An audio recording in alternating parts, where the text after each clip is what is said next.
ہمارے معاشرے کا ایک یہ بہت بڑا المیہ بن چکا ہے کہ جس کے ہاں اولاد پیدا نہیں ہوتی تو وہ کسی دوسرے کا بیٹا یا بیٹی لے کر اس کو اس کے اصل باپ کی نسبت سے ہٹا کر اس کی نسبت، اس کا نسب نامہ انسان اپنے ساتھ جوڑ لیتا ہے۔ یعنی اس کے اصل باپ کے نام کی جگہ وہ اپنا نام رکھ لیتا ہے کہ یہ فلاں بن فلاں نہیں بلکہ یہ فلاں بن فلاں ہے۔ شریعت اسلامیہ کے اندر اس کام پر بڑی سخت وعید آئی ہے۔ اللہ کے نبی صلی اللہ علیہ وسلم کی طرف سے اس پر بڑے سخت الفاظ ہیں۔ یاد رکھیے گا، اللہ رب العزت نے قرآن مجید کے اندر سورۃ الاحزاب آیت نمبر 5 کے اندر یہ بات ارشاد فرمائی، ادعوہم لآبائہم هو اقسط عند اللہ، انہیں ان کے باپوں کی نسبت پکارو، یہ اللہ کے ہاں زیادہ انصاف کی بات ہے۔ آپ کو پتہ ہوگا کہ نبی صلی اللہ علیہ وسلم نے اپنا ایک متبنہ بیٹا بنایا تھا جس کا نام تھا زید بن حارثہ۔ اس کو زید بن محمد کہا جانے لگا تھا صلی اللہ علیہ وسلم، اس کی نسبت نبی صلی اللہ علیہ وسلم کی طرف کی جانے لگی تھی۔ جب یہ آیت نازل ہوئی، سیدنا عبداللہ بن عمر رضی اللہ عنہ بیان کرتے ہیں، ان زید بن حارثہ مولا رسول اللہ صلی اللہ علیہ وسلم ما کننا ندعوه الا زید بن محمد صلی اللہ علیہ وسلم حتی نزل القرآن ادعوهم لآبائهم هو اقسط عند اللہ،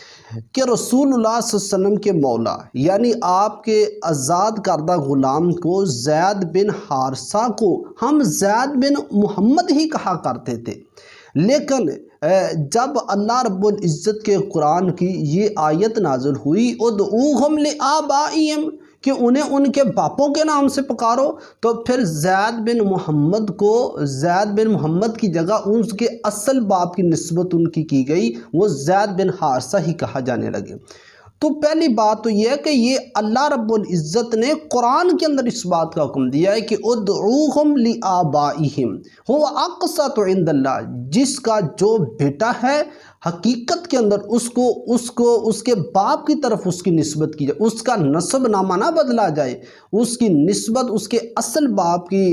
علاوہ اصل باپ کی جگہ کسی دوسرے کی طرف نہ کی جائے۔ اب یہ مسئلہ اللہ رب العزت نے قرآن مجید کے اندر بیان کر دیا، اور اللہ کے نبی جناب محمد رسول اللہ صلی اللہ علیہ وسلم نے اپنی احادیث مبارکہ کے اندر بھی اس مسئلہ کو بیان کیا، اور اس پر سخت وعید بھی اللہ کے نبی نے بیان فرمائی۔ اس پر آپ نے سخت الفاظ بیان کیے کہ جو شخص اپنے باپ کے علاوہ اپنی نسبت غیر باپ کی طرف کرتا ہے۔ اللہ کے نبی صلی اللہ علیہ وسلم کے صحابی چند ایک حدیث آپ کے سامنے رکھتا ہوں جس سے یہ بات روز روشن کی طرح آپ پر واضح ہو جائے گی۔ سیدنا سعد بن ابی وقاص صحابی رسول صلی اللہ علیہ وسلم بیان کرتے ہیں کہ رسول اللہ صلی اللہ علیہ وسلم نے فرمایا، من ادعا الی غیر ابیہ وہو یعلم انہ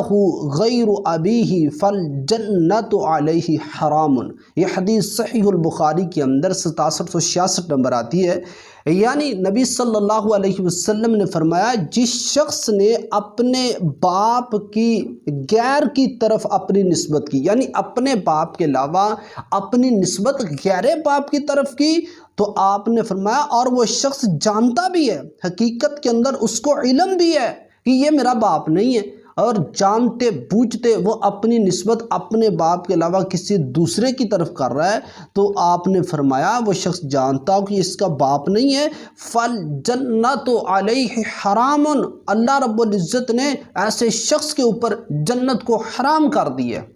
اتنی سخت وعید اللہ کے نبی صلی اللہ علیہ وسلم نے بیان فرمائی۔ جو شخص جانتے بوجھتے اپنی نسبت اپنے باپ کو چھوڑ کر اپنی نسبت غیر کی طرف کر، وہ کتنا بھی حقیقی رشتہ داری کیوں نہ ہو، لیکن اپنا نسب نامہ اپنی نسبت اپنے باپ کو چھوڑ کر انسان قطعاً نہیں بدل سکتا۔ پہلے ہوتا تھا، لیکن جب قرآن کی یہ آیت نازل ہو گئی، ادعوہم لآبائہم هو اقسط عند اللہ، انہیں ان کے باپوں کی نسبت سے پکارو، یہ اللہ کے نزدیک زیادہ انصاف کی بات ہے۔ دوسری حدیث سیدنا ابو ہریرہ رضی اللہ عنہ بیان کرتے ہیں کہ نبی صلی اللہ علیہ وسلم نے فرمایا کہ لا ترغبوا عن آبائکم فمن رغب عن ابیہ فہو کفر۔ آپ صلی اللہ علیہ وسلم نے فرمایا اپنے باپوں سے بے رغبتی مت کرو، جن کے تم بیٹے ہو ان سے بے رغبتی مت کرو، کیونکہ جس نے اپنے باپ سے بے رغبتی کی فہو کفر، تو یہ کام کفر ہے۔ جو شخص اپنے باپ کو چھوڑے، اپنے باپ کے نسب کو اپنا نسب بدلے، اپنی نسبت اپنے باپ کے علاوہ کسی دوسرے شخص کی طرف کر لے، کتنا ہی حقیقی رشتہ دار ہو، کتنا ہی قریبی رشتہ دار ہو، لیکن باپ کی جگہ نہیں لے سکتا۔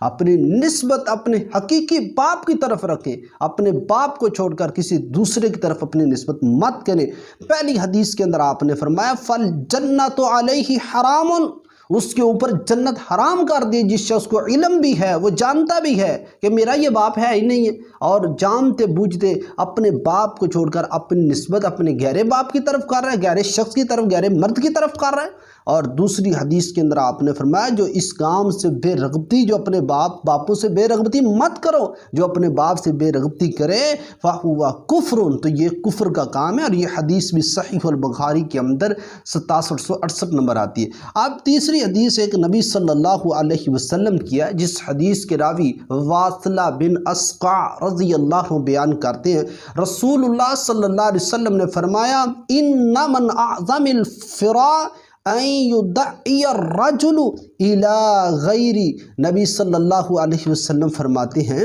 إِلَىٰ غَيْرِ أَبِيهِ أَوْ يُرِيَ عَيْنَهُ مَا لَمْ تَرَ۔ آپ صلی اللہ علیہ وسلم نے فرمایا سب سے بڑے بہتانوں میں سے یہ بات ہے کہ آدمی اپنی نسبت اپنے باپ کے غیر کی طرف کرے۔ یہ بڑے بڑے بہتانوں میں سے ایک یہ بھی بہتان ہے کہ انسان اپنی نسبت، اپنی حقیقی نسبت کو چھوڑ دے اور اپنی نسبت کو غیر کی طرف کر لے۔ اور آپ صلی اللہ علیہ وسلم نے فرمایا یہ اپنی آنکھوں کو وہ دکھائے جو انہوں نے نہیں دیکھا، یعنی خواب گڑھ کر سنائے، یا اللہ کے رسول صلی اللہ علیہ وسلم کے متعلق وہ بات کہے جو نبی صلی اللہ علیہ وسلم نے نہیں فرمائی۔